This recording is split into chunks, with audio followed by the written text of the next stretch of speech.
پہلی حدیث صحیح بخاری اور صحیح مسلم دونوں میں موجود ہے. صحیح مسلم میں ذرا تفصیل کے ساتھ ہے.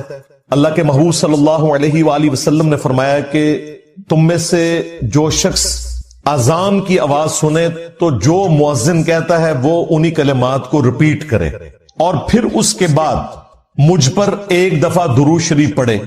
جو ایک دفعہ درود شریف پڑھے گا اللہ تعالیٰ اس پر 10 دفعہ درود بھیجے گا، یعنی 10 رحمتیں نازل فرمائے گا. اس کے بعد اللہ کے حضور میرے لیے مقام وسیلہ کی دعا مانگو. وسیلہ جنت میں ایک مقام ہے جو اس کائنات میں ایک شخص کو ملے گا اور میں اللہ سے امید کرتا ہوں وہ ایک شخص میں ہوں، نبی علیہ السلام نے فرمایا.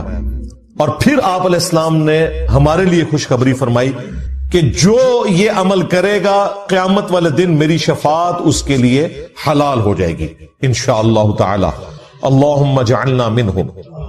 تو شفاعت رسول صلی اللہ علیہ وآلہ وسلم حاصل کرنے کا وظیفہ اذان کا جواب دینا ہے، یعنی اذان کے کلمات ریپیٹ کرنے ہیں. اس میں حی علی الصلاۃ حی علی الفلاح پر آپ لا حول ولا قوت الا باللہ پڑھیں، یہ بھی جواب ہے، اور یہی کلمات ریپیٹ بھی کر سکتے ہیں. باقی جو مؤذن کہہ رہے ہیں وہ آپ کہیں. اس کے بعد ایک دفعہ درود شریف، پھر الوسیلہ والی دعا.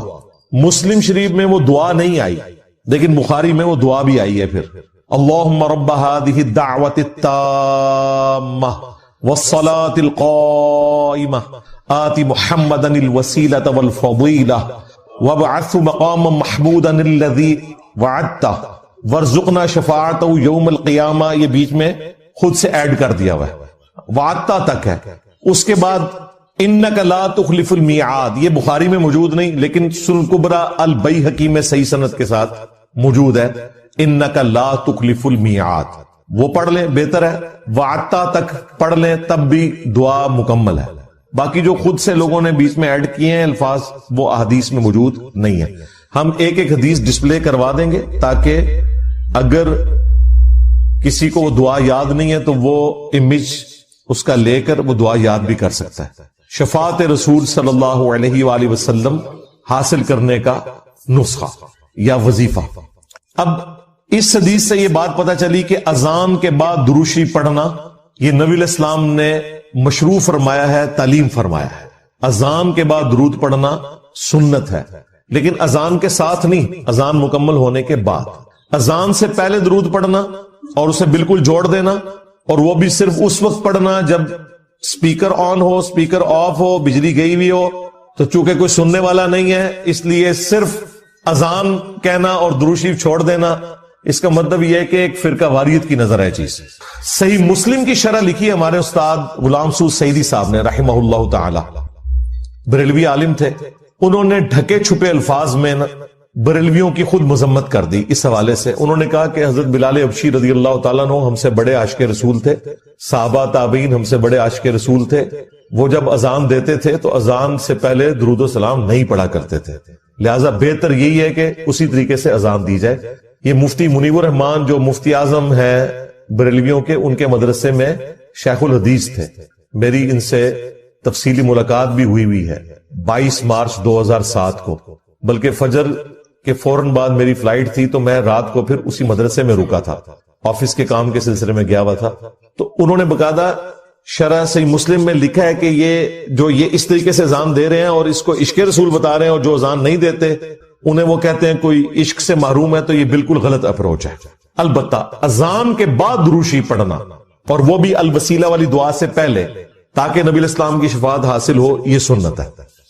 دوسری حدیث صحیح مسلم میں ہے کہ نبی علیہ السلام نے فرمایا جو مجھ پر ایک دفعہ درود پڑے گا اللہ تعالیٰ اس پر 10 دفعہ درود پڑے گا. یعنی جو میرے لیے ایک دفعہ دعائے رحمت کرے گا اللہ تعالیٰ اس پر 10 رحمتیں نازل فرمائے گا. تیسری حدیث سنن نسائی میں ہے. حضرت جبرائیل علیہ السلام رسول اللہ کی خدمت میں حاضر ہوئے اور کہا کہ آپ کا رب آپ سے فرماتا ہے کہ کیا آپ اس بات پر راضی نہیں ہیں کہ آپ کا جو بھی امتی آپ پر ایک دفعہ درود بھیجے اللہ تعالیٰ اس پر 10 دفعہ رحمت نازل فرمائے گا، اور جو ایک دفعہ سلام بھیجے گا اللہ تعالیٰ اس پر 10 دفعہ سلامتی نازل فرمائے گا. یہ وہ حدیث ہے جس میں درود اور سلام دونوں کا ذکر ہے. ورنہ اس سے اوپر جو 2 حدیثیں ڈسکس ہوئی ان میں صرف درود کا ذکر تھا. درود اور سلام انٹرچینجبل الفاظ ہیں، جس طرح اردو میں خوش و خرم، حسین و جمیل، اور قرآن میں تو صرف سلام آیا، سلام علی ابراہیم، سلام علی موسیٰ و ہارون، اور پھر اسے کنکلوڈ کیا سبحان ربک رب العزت عما یصفون وسلام علی المرسلین والحمد للہ رب العالمین. اور آیت درود میں بھی دیکھیں اللہ اور فرشتے درود بھیجتے ہیں، اس میں سلام کا ذکر نہیں. اے ایمان والو تم درود اور سلام بھیجو. تو کیا سلام کے بغیر جو اللہ اور فرشتے بھیج رہے ہیں وہ ناقص درود ہے؟ نہیں، درود اور سلام انٹرچینجبل الفاظ ہیں. اس میں پہلے بھی بول چکا کہ نبی علیہ السلام نے فرمایا جو ایک بار درود پڑھے گا، صرف درود کا ذکر ہے، اور یہ کہتے ہیں بغیر سلام کے پڑھا تو ناقص ہوگا. بالکل جھوٹ بولتے ہو تم، اللہ کے نبی پہ جھوٹ باندھتے ہو. اللہ تعالیٰ اس پہ 10 رحمتیں نازل فرمائے گا، 10 گناہ معاف کر دے گا، اور اس کے 10 درجات بلند فرمائے گا. 5ویں حدیث جامعہ ترمذی میں ہے. نبی علیہ السلام نے فرمایا قیامت کے دن میرے سب سے زیادہ نزدیک وہ شخص ہوگا جس نے دنیا میں مجھ پہ سب سے زیادہ درود پڑھا ہوگا. اللہم صلی علی محمد وعلی آل محمد. 6ٹھی حدیث بھی جامعہ ترمذی میں ہے. اس حدیث کی صحت میں اختلاف ہے، چونکہ کچھ محدثین اسے صحیح سمجھتے ہیں، اس لیے میں اسے کوٹ کر رہا ہوں. ابی ابن کعب کہتے ہیں کہ میں نے اللہ کے نبی علیہ السلام سے عرض کیا کہ میں اپنی دعاؤں میں آپ کے لیے بھی دعائے رحمت کرتا ہوں، یعنی درود شریف پڑھتا ہوں. تو مجھے بتائیں میں اپنی دعاؤں کا کتنا حصہ آپ کے لیے دعا کیا کروں درود کی شکل میں، اور کتنا اللہ سے میں اپنے لیے دعا مانگوں؟ کیا میں اپنی دعاؤں کا 1/4 حصہ درود کے لیے مقرر کر لوں؟ نبی علیہ السلام نے فرمایا بہت اچھا ہے، لیکن اس سے بھی زیادہ کرو تو تمہارے لیے اور بہتر ہے. انہوں نے پھر عرض کیا یا رسول اللہ صلی اللہ علیہ وآلہ وسلم میں اپنی دعاؤں کا آدھا حصہ درود کے لیے کرتا ہوں اور آدھا باقی دعاؤں کے لیے. آپ نے فرمایا بہت اچھا ہے، اس سے بھی زیادہ کرو تو اور اچھا ہے. درود شریف کا جو سب سے پسندیدہ صیغہ ہے نا، وہ وہی ہے جو ہمارے درود ابراہیمی کا پہلا جز ہے، اللہم صلی علی محمد وعلی آل محمد. سنن نسائی میں حدیث ہے، انٹرنیشنل نمبر کے مطابق 1293 اور ایک نمبرنگ کے مطابق ہے 1292. یہ مجھے زبانی یاد ہے نمبر، 12 نبی علیہ السلام کی نسبت سے اور 92 محمد کی وجہ سے 1292 سنن نسائی. زید ابن خارجہ سے نبی علیہ السلام نے فرمایا مجھ پہ درود پڑھنا لازم کر لو اور اپنی دعاؤں میں پڑھا کرو اللہم صلی علی محمد وعلی آل محمد. یہ سنی شیعہ دونوں کے ہاں پڑھا جاتا ہے. اس کے علاوہ بخاری اور مسلم میں درود ابراہیمی ہے جو ہم نماز میں پڑھتے ہیں، یہ بھی ثابت ہے. باقی جتنے بھی درود ہیں اسی سے ملتے جلتے ہیں. صلی اللہ علیہ وآلہ وسلم یہ بھی نبی علیہ السلام سے ثابت ہے. صحیح مسلم میں حضرت عیسیٰ علیہ السلام کے لیے آپ نے کہا وَنُزُولِ عِیسَى ابْنَ مَرْیَمَ صلی اللہ علیہ وسلم وآلہ وسلم کے ساتھ پڑھنا بہتر ہے، کیونکہ نبی علیہ السلام نے اسی کی ترغیب دلائی ہے. درود ابراہیمی میں بھی دیکھیں، باقی درودوں کے اندر. اب رہا مسئلہ کتنی تعداد میں پڑھا جائے، جتنی حسب توفیق ہو.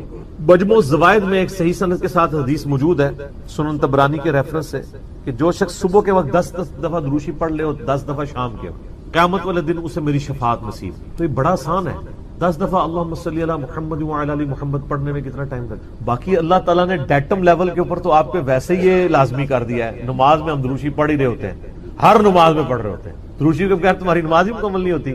اور ہماری نماز تو ہم تو دعائے قنوت کے بعد بھی درود شریف پڑھتے ہیں، صحیح سند سے ثابت ہے. نماز جنازہ میں بھی درود شریف پڑھتے ہیں، ہر جگہ درود شریف ہے. مسجد میں داخل ہوتے وقت درود شریف ہے، وہ حدیثیں موجود ہیں، وہ میں نے اس لیکچر میں ساری حدیثیں بتائی ہیں. ہر خطبے کے آغاز میں درود شریف ہے، جس مجلس میں نبی علیہ السلام کا ذکر ہو وہاں پہ درود شریف ہے. مولا علی علیہ السلام سے حدیث ہے جامعہ ترمذی میں صحیح سند کے ساتھ کہ نبی صلی اللہ علیہ وآلہ وسلم نے فرمایا وہ شخص کنجوس ہے جس کے سامنے میرا ذکر ہو اور مجھ پر درود نہ پڑھے، اللہم صلی علی محمد وعلی آل محمد. اور ترمذی میں ایک حدیث ہے وہ شخص تباہ و برباد ہو جائے جس کے سامنے میرا ذکر ہو اور مجھ پر درود شریف نہ پڑھے، اللہم صلی علی محمد وعلی آل محمد. اور اس کے علاوہ سنن طبرانی میں بھی ایک روایت ہے، اس روایت کی صحت پہ اختلاف ہے، لیکن چونکہ کچھ محدثین اسے صحیح سمجھتے ہیں اس لیے میں ضرور بیان کرتا ہوں کہ جو شخص روزانہ 100 دفعہ درود شریف پڑھ لے تو قیامت والے دن اللہ تعالیٰ اسے شہیدوں کے ساتھ اٹھائے گا اور اس کی دونوں آنکھوں کے درمیان لکھا ہوگا کہ یہ شخص منافقت اور دوزخ کی آگ سے بری ہے. 100 دفعہ درود شریف، میری تو کوشش ہوتی ہے کہ 100 دفعہ درود شریف روزانہ کم از کم ضرور پڑھا جائے. اگر کوئی روزانہ نہیں پڑھ سکتا 10 دفعہ تو پڑھ لیں. اور نبی علیہ السلام کے آپ اکثر وظائف دیکھیں گے وہ 100 دفعہ ہی ہیں، اکثر وظائف جو زیادہ تعلیم کیے گئے. جیسے بخاری مسلم میں حدیث ہے کہ جو شخص 100 دفعہ پڑھ لے سبحان اللہ و بحمدہ تو اس کے سارے گناہ معاف کر دیے جائیں گے، چاہے سمندر کی جھاگ کے برابر ہو. اور جو شخص صبح و شام 100 دفعہ یہی پڑھے تو قیامت دن اس سے بڑھ کے کوئی عمل نہیں لے کے آ سکتا سوائے اس کے کہ جو اس سے زیادہ وہ کلمات پڑھ لے. 100 کا دفعہ. پھر بخاری میں 70 دفعہ استغفار کا ذکر ہے. پھر تسبیح فاطمہ بھی جو ہے 100 دفعہ ہے. 33 دفعہ سبحان اللہ، 33 دفعہ الحمدللہ، 34 دفعہ اللہ اکبر، یا 33 دفعہ اللہ اکبر اور 100 کا عدد پورا کرنے کے لیے بخاری مسلم میں آتا ہے لا الہ الا اللہ وحدہ لا شریک لہ لہ الملک ولہ الحمد وہو علی کل شیء قدیر. تو یہ سارے 100 والے ہیں. زیادہ تو آپ جتنا مرضی پڑھیں. جامع ترمذی میں حدیث ہے قیامت والے دن میرے سب سے زیادہ نزدیک وہ شخص ہوگا جس نے دنیا میں مجھ پہ سب سے زیادہ درود شریف پڑھا ہوگا. اللہم صلی علی محمد وعلی آل محمد. تو سر جتنا گڑ ڈالیں گے اتنا میٹھا ہوگا. درود شریف جتنا پڑھیں اتنا ہی کام ہے. نبی علیہ السلام کے قرب کا ذریعہ ہے. لیکن صرف درود شریف پہ زور ہو، نبی علیہ السلام کی تعلیمات پہ زور نہ ہو تو یہ غلط. درود شریف کے لیے باوضو ہونا بھی شرط نہیں ہے. یہ اللہ کا ذکر ہے اور ایسا ذکر ہے جس کے لیے کوئی پروٹوکول نہیں. وضو پروٹوکول ہوتا ہے نماز پڑھنے کا. عام اذکار کے لیے کوئی وضو پروٹوکول نہیں ہوتا. ویسے آپ نے رکھنا ہے وہ ضرور کریں، لیکن ادروائز ان اذکار کا وہ پروٹوکول اس حوالے سے نہیں ہوتا. تو میری خواہش یہ ہے کہ آپ روزانہ کم از کم 100 دفعہ ضرور درود شریف پڑھیں.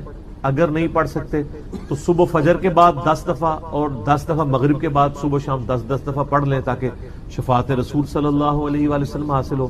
پھر مسلم شریف میں حدیث ہے، بخاری میں بھی کچھ حصہ ہے کہ جو اذان کا جواب دے، یعنی وہی مؤذن والے کلمات رپیٹ کرے، اس کے بعد مجھ پہ درود شریف پڑھے اور الوسیلہ والی دعا مانگے تو میری شفاعت اس کے لیے حلال ہو جائے گی. وہاں بھی درود شریف ہے.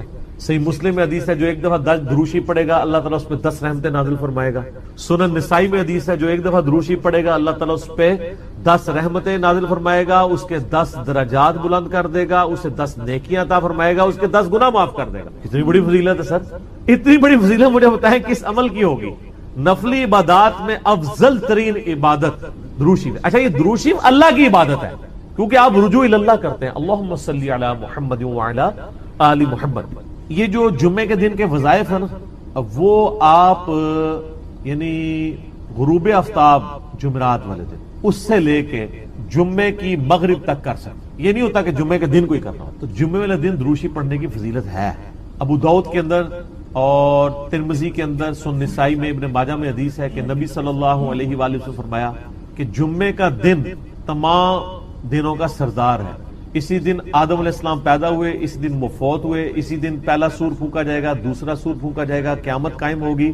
تم جمعے والے دن مجھ پہ کثرت سے درود پڑھو، تمہارا درود مجھ پر پیش کیا جائے گا. تو صحابہ کرام نے جرت کر کے پوچھا یا رسول اللہ صلی اللہ علیہ وسلم جب آپ مر جائیں گے اور آپ کی ہڈیاں مٹی میں مل جائیں گے. سر یہ صحابہ کے الفاظ ہیں جب تک 295C نہیں تھی مدینہ شریف. ورنہ آج کل تو کوئی سوال کر سکتا ہے؟ صحابہ پہ اللہ کی کروڑوں رحمتیں وہ سوال کیے تو ہمیں عقیدے پتہ چلے.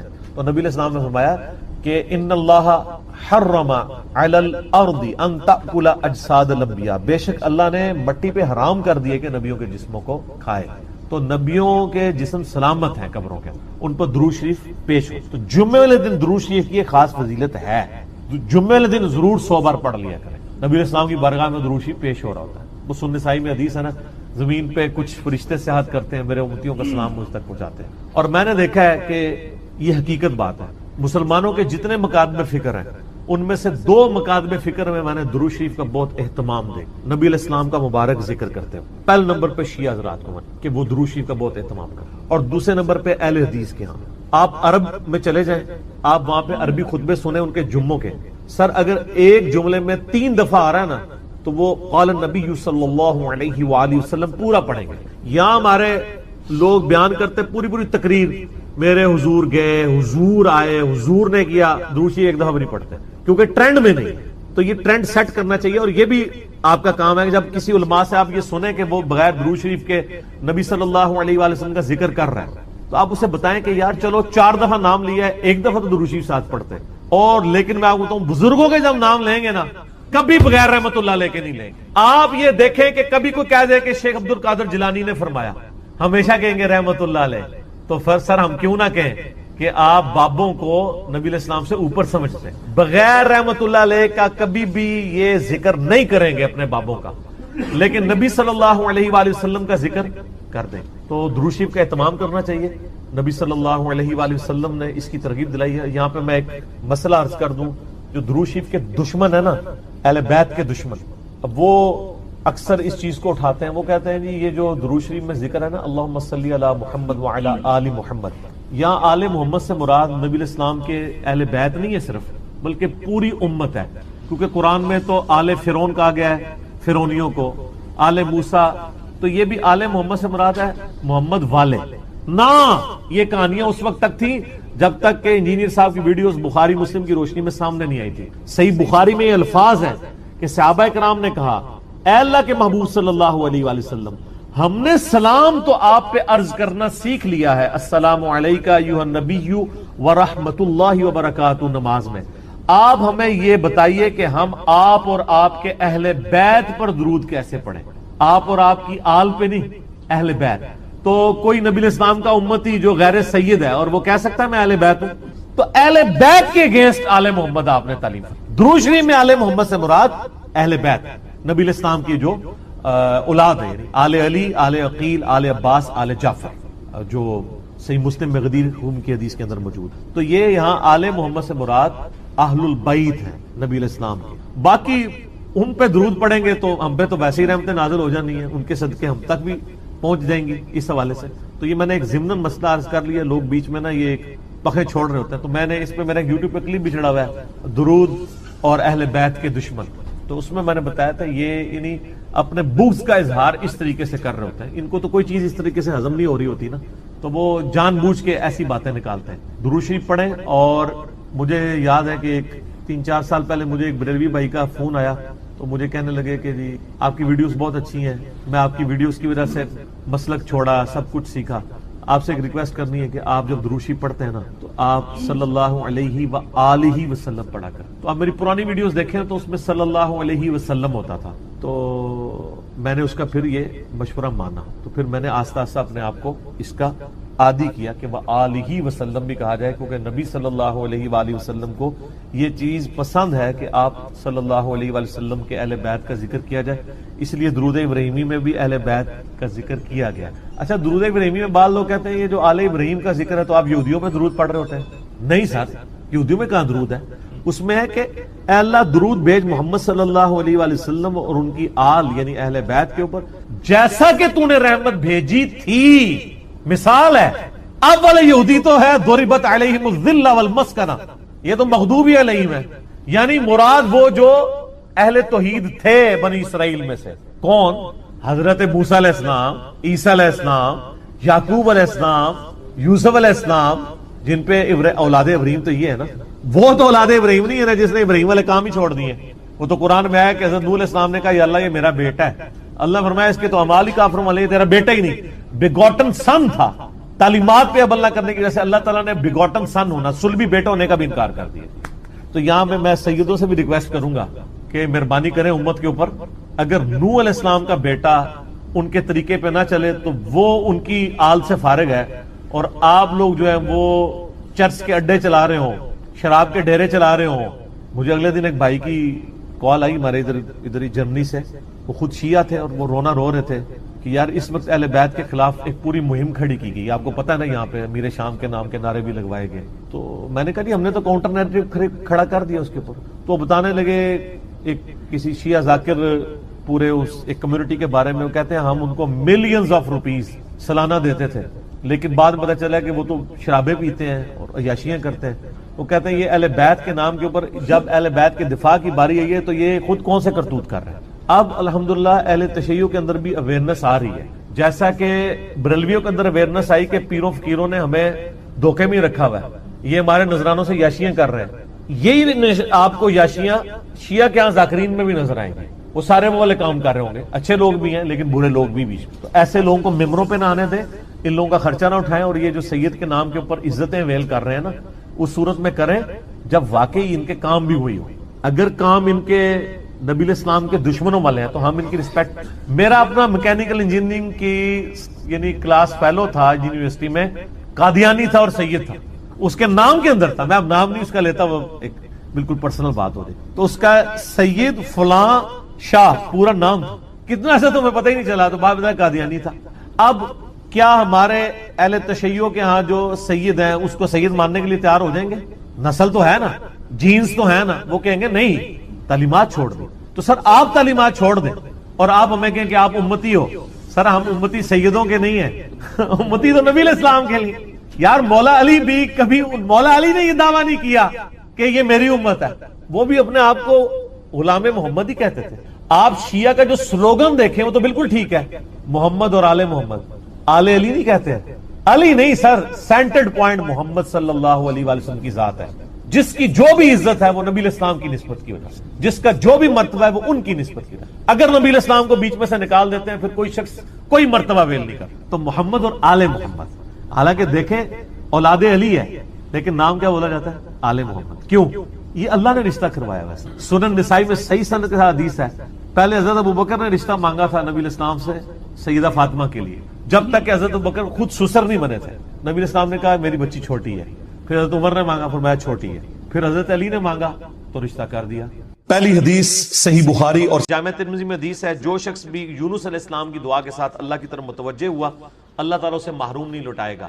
لا الہ الا انت سبحانک انی من الظالمین. اور قرآن میں بھی ہے کذالک ننجی المؤمنین, ہم مومنین کو بھی نجات دیں گے جس طرح یونس کو دی تھی اس دعا کی برکت. میرا تو کلپ ہے مصیبت اور پریشانی سے بچاؤ کے 3 وظائف, اس میں سے ایک وظیفہ یہ ہے, دوسرا حسبنا اللہ و نعم الوکیل, تیسرا یا حی یا قیوم برحمتہ. صبح و شام کے اذکار جو ہیں وہ اگر فرض نماز سے پہلے کر لیے جائیں تو فجر کا وقت داخل ہونے کے بعد صبح کے اذکار کر سکتے ہیں آپ, ٹھیک ہے جی, ختم سحری کے فوراً بعد, چاہے فجر پڑی ہو, کیوں؟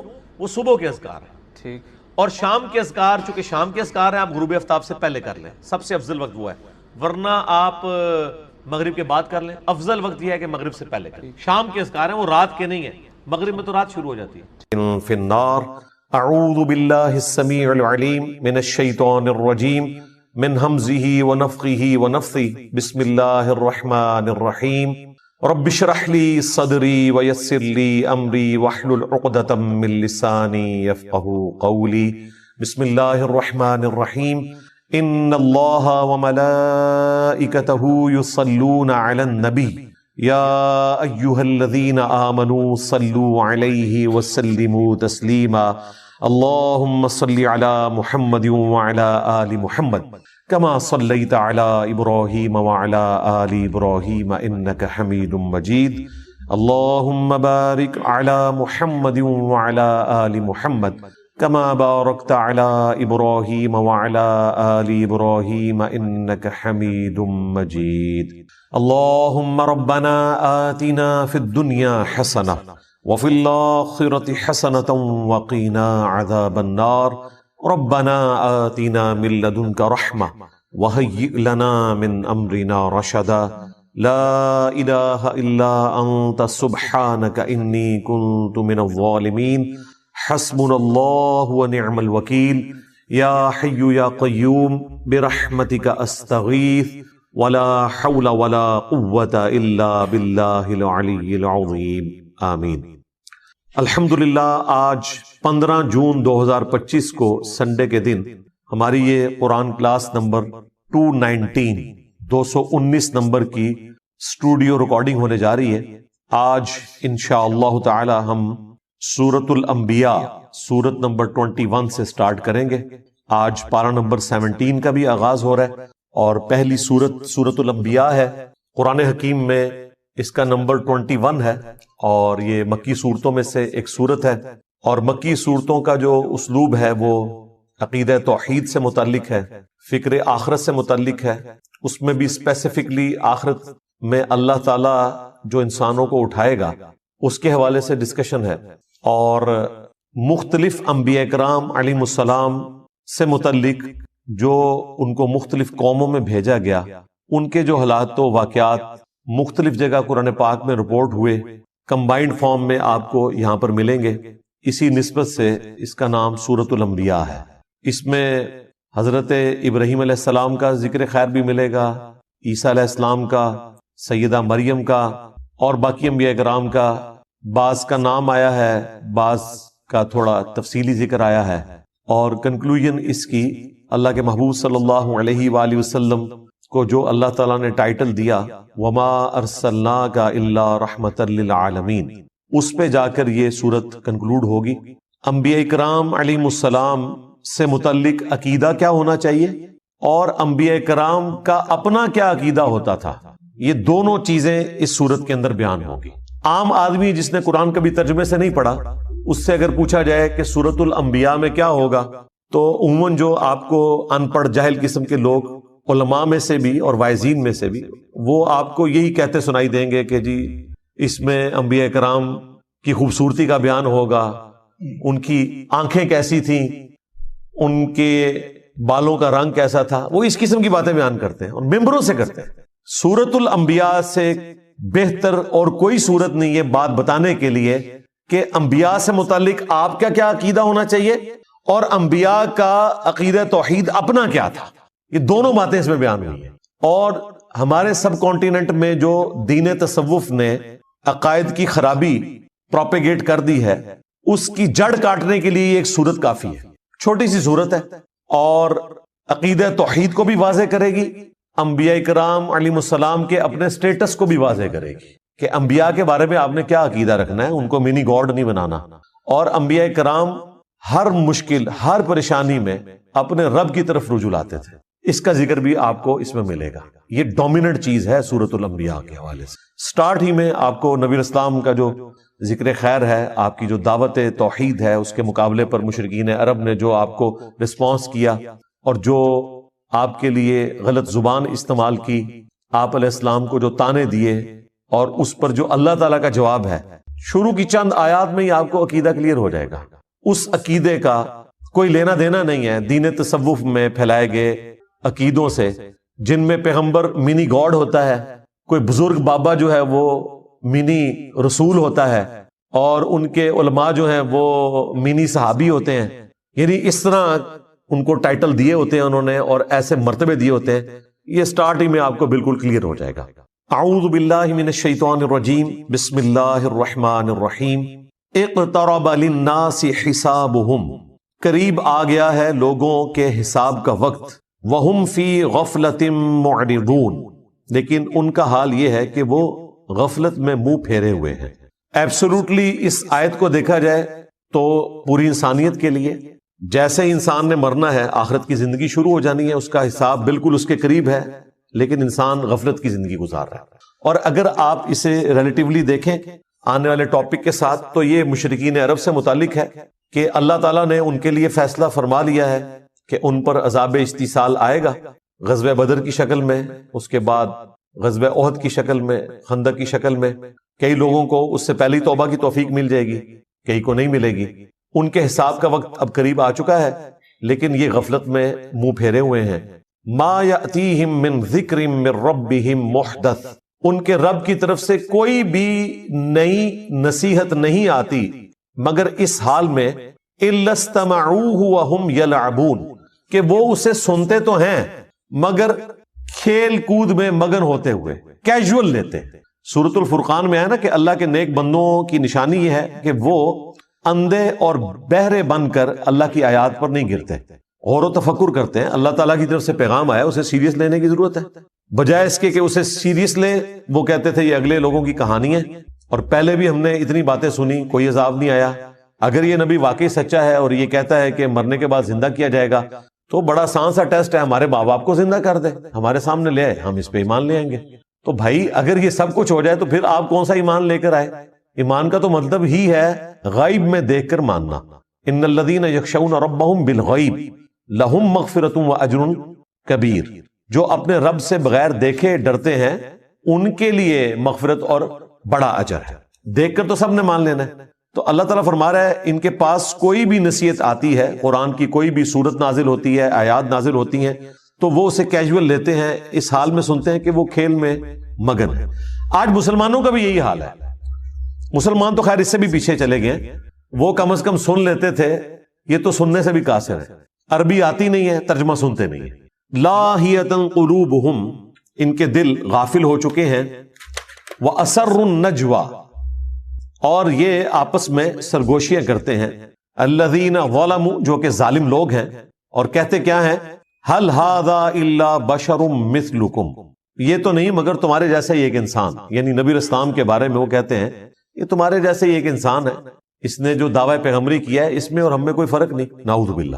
افتأتون السحر وانتم تبصرون، کیا تم پیروی کرو گے اس جادو کی جس کو تم اپنی آنکھوں سے دیکھ رہے ہو کہ یہ جادو کر رہا ہے، اس میں کوئی حقیقت نہیں ہے، تو آنکھوں سے دیکھنے کے باوجود تم اس سحر کی پیروی کرنا شروع کر دو گے، وَلِعَوْذُ بِاللَّهِ تَعَالَى۔ یہ نبی الاسلام کے لیے وہ غلط کلمات استعمال کرتے تھے، اس کے بعد بھی کافی ساری چیزیں آئیں گی، لیکن اس میں غور طرف بات یہ ہے کہ ان کی بات سچ ہے لیکن اس کا اینگل انہوں نے غلط دیا ہوا ہے۔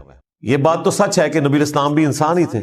سورہ بنی اسرائیل میں آیا کہ اگر زمین پر فرشتے آباد ہوتے تو ہم فرشتوں میں سے پیغمبر بھیجتے، اب چونکہ انسان آباد ہیں تو انسانوں میں سے پیغمبر آئے گا، بات سچ ہے، لیکن بظاہر تو یہ ہماری طرح کے انسان ہیں، اس میں کوئی شک نہیں ہے۔ سب سے بڑا فرق اس حوالے سے جو وہ ایمفسائز نہیں کرتے تھے وہ یہ تھا کہ ان پر اللہ کی طرف سے وحی آتی ہے، اور وہ ایسا کلام لے کر آئے ہیں عربیوں میں کہ عربی بھی ششدر رہ گئے قرآن کے اس اعجاز کو دیکھ کر۔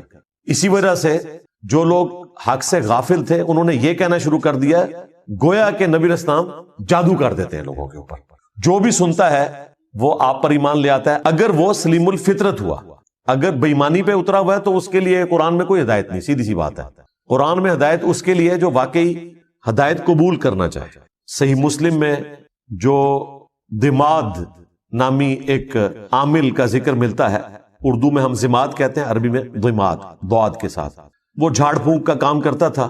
صحیح مسلم شریف میں آتا ہے کہ وہ جب مکے میں آیا تو کچھ لوگوں نے اس سے کہا کہ اس طرح ہمارے ایک بڑے ڈائنامک انسان تھے، بڑی اچھی پرسنالٹی محمد صلی اللہ علیہ وآلہ وسلم کی، اور کچھ عرصے سے انہوں نے یہ باتیں کرنا شروع کر دی ہیں، ہمیں لگتا ہے کہ وہ غار ہرا میں جو گئے تھے وہاں پر ان کے اوپر کوئی آسیب کا سایہ ہو گیا، تو تم علاج کرنا جانتے ہو تو تم ان کا علاج کرو، کوئی جادو ہو گیا ان کے اوپر یا آسیب آ گیا۔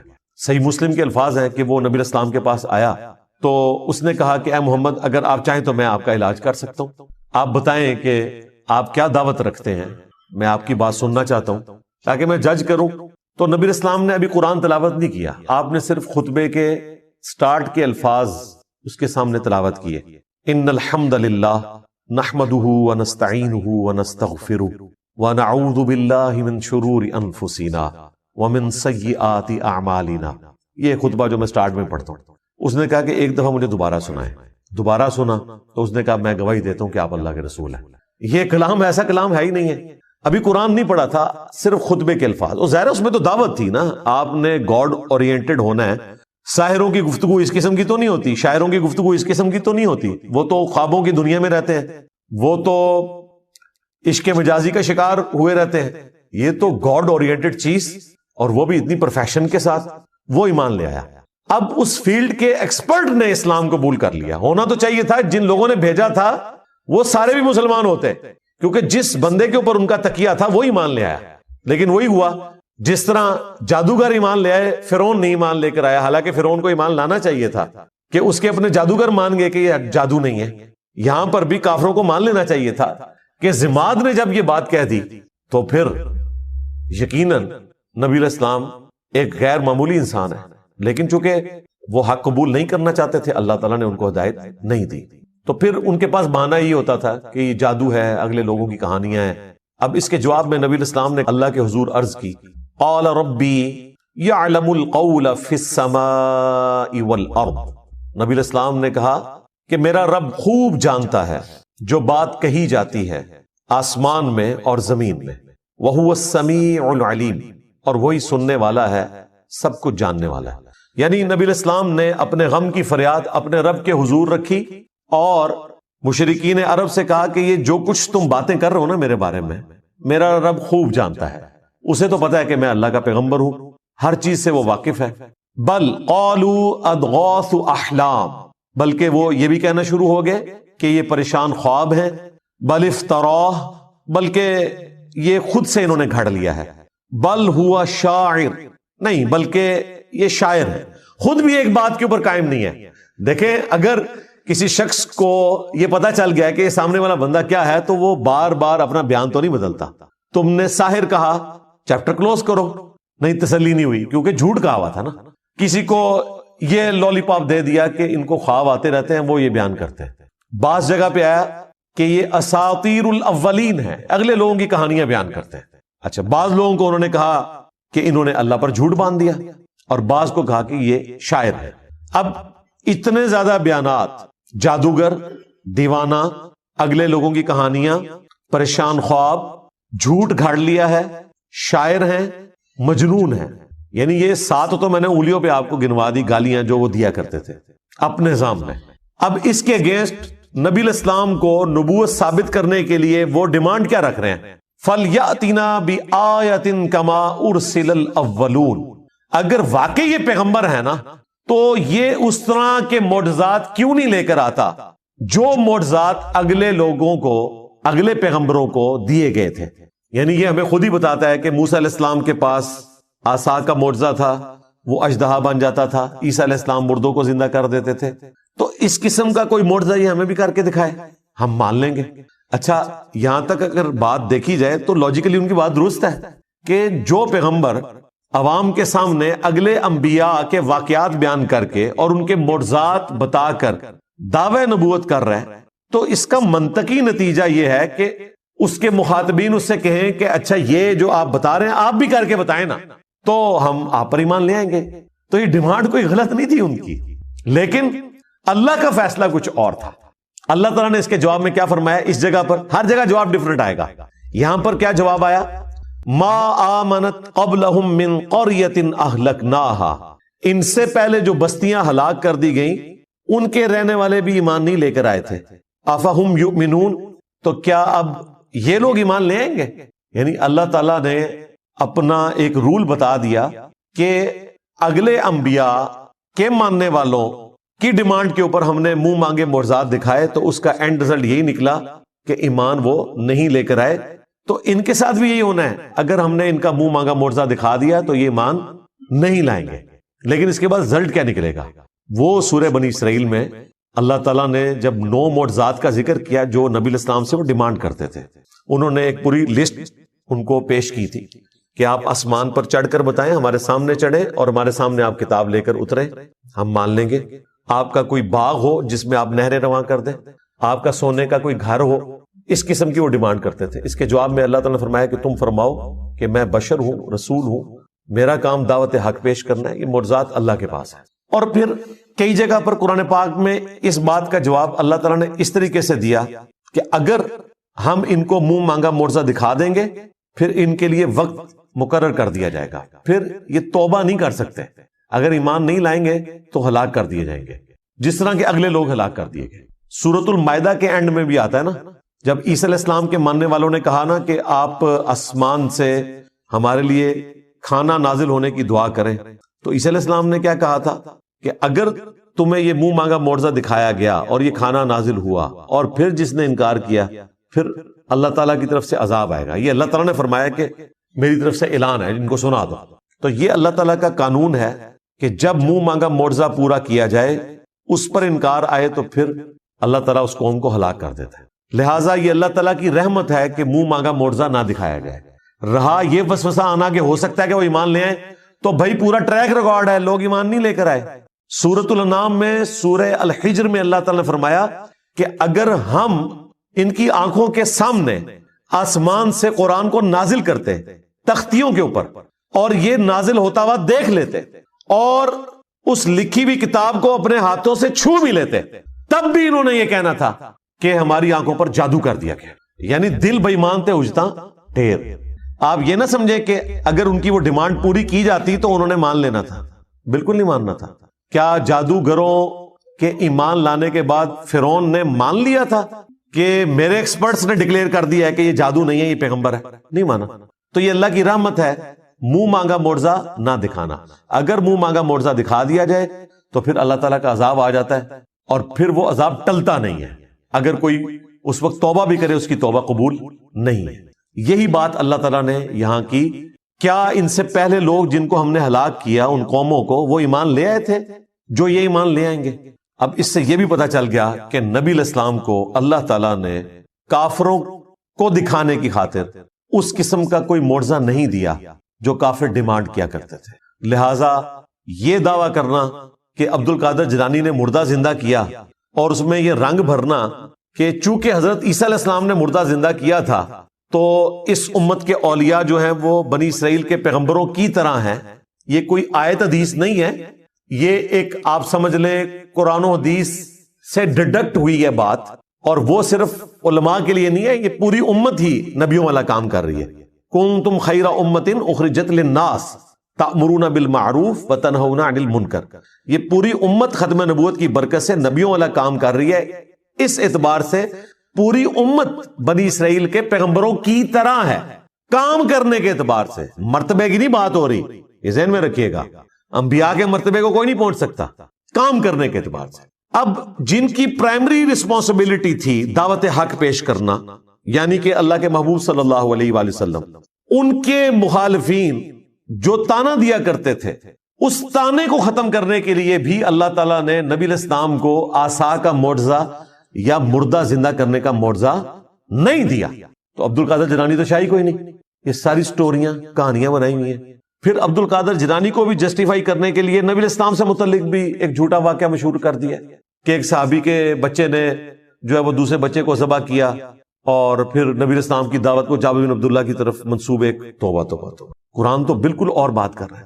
پھر ہمارے جو خادم رضوی صاحب تھے وہ کہتے ہیں جی ممتاز قادری جو ہے وہ اپنی ایمبولینس سے باہر نکل آیا اور قبر پہ گئے تو 2 تلواریں اٹھائے باہر نکل آیا، اور جیسے ہی پولیس والے قریب آئے تو ڈر کے پھر دوبارہ لیٹ گیا. یہ میں کہہ رہا ہوں پوری دنیا نو بریلوی کر لو یار، اس طرح کا منظر دکھا کے. سب جھوٹ ہے، اس طرح نہیں ہو سکتا بھائی. اگر نبی علیہ السلام کو وہ معجزات نہیں دیے گئے نا تو باقیوں کو تو دینے کی ضرورت ہی نہیں ہے نا. باقیوں کو منوانا تو نہیں ہوتا، اللہ نے منوانا صرف پیغمبر کو ہوتا ہے. پیغمبر کے بعد کرامت کا کنسپٹ یہ ہے کہ اللہ تعالیٰ کسی پہ کرم کرتا ہے. کوئی کر کے نہیں کچھ دکھا سکتا، یہ ذہن میں رکھیے گا کہ میں یہ کرنے لگا ہوں یا میں یہ کر سکتا ہوں. یہ صرف نبی کہہ سکتا ہے، وہ بھی اتنا جتنا اللہ اس کو بتائے، کیونکہ نبی کو منوانا ہوتا ہے، غیر نبی کو تو نہیں منوانا ہوتا. تو نبی علیہ السلام کے بارے میں کافر اتنی بڑی بڑی باتیں کر رہے ہیں اور اس کی کنکلوژن اس اعتبار سے کر رہے ہیں کہ اچھا تو واقعی اگر نبی ہے نا، تو شاعر نہیں ہے، تجھے پریشان خواب نہیں آتے، تو نے اللہ پر جھوٹ نہیں باندھا، تو اگلے لوگوں کی کہانیاں بیان نہیں کرتا، تو جادوگر نہیں ہے، تو مجنون نہیں ہے، تو ٹھیک ہے جو تو نے خود معجزات بیان کیے نا ان میں سے کوئی ایک معجزہ کر کے دکھا تھا. نہیں. سورۃ الانعام میں اللہ تعالیٰ نے فرمایا اے نبی ہم نے تو معجزہ نہیں دکھانا جو یہ ڈیمانڈ کر رہے ہیں. تم سے ہو سکے تو زمین میں کوئی سرنگ تلاش کر لو یا آسمان پہ سیڑھی لگا دو اور کوئی معجزہ لے آؤ، اور اے نبی جاہلوں میں نہ ہو. اتنے سخت الفاظ. یہ قرآن ہے بھائی، یہ کتابوں کا خدا ہے، یہ بابوں کا خدا نہیں ہے، یہ بابوں کا پیغمبر نہیں ہے، یہ بابوں کا دین نہیں ہے، یہ کتابوں کا دین ہے جو واقعی صحیح بات اللہ تعالیٰ کی طرف سے انسانیت کو پہنچائی گئی ہے. تو کلیئر کٹ اللہ تعالیٰ نے فرمایا کہ چونکہ اگلے لوگ ایمان نہیں لے کر آئے تھے، یہ بھی نہیں لائیں گے، لہٰذا ان کے لیے یہ ہے کہ انہیں ڈھیل دی جائے اور منہ مانگا معجزہ نہ دکھایا جائے. سورۃ الانبیاء کی 6 آیات پوری ہوئی ہیں اور مسلمانوں کی اکثریت کا عقیدہ اس کا جنازہ نکل گیا کہ اس عقیدے کا کوئی لینا دینا نہیں ہے قرآن و سنت کے عقائد کے ساتھ. سورۃ الانبیاء یہ پڑھ کے بتا دیتے تو انہیں پتا چل جاتا کہ انبیاء کا کیا سٹیٹس ہے. اس کے جواب میں اگر یہ قرآن کی آیات آدھی پڑھی جائیں اور ان سے پوچھا جائے کہ بتاؤ پھر اللہ نے کیا جواب دیا ہوگا، تو یہ تو آپ کو یہی بتائیں گے کہ اللہ تعالیٰ نے پھر معجزات دے دیے ہوں گے. تو ایسا نہیں ہوا.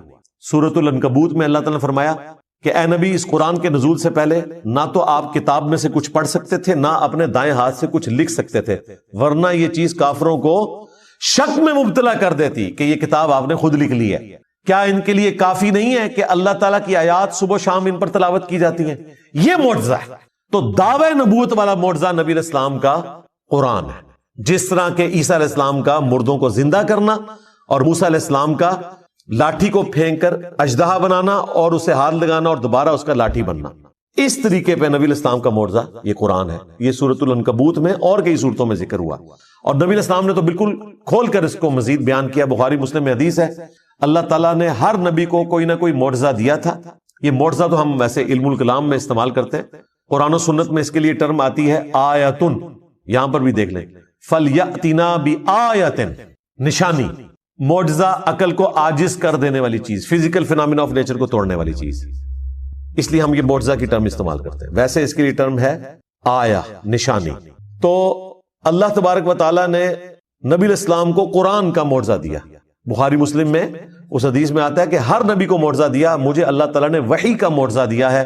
میں اللہ سے امید کرتا ہوں قیامت کے دن سب سے زیادہ متبعین میری امت سے ہوں گے، کیونکہ اللہ تعالیٰ نے مجھے ایک یونیک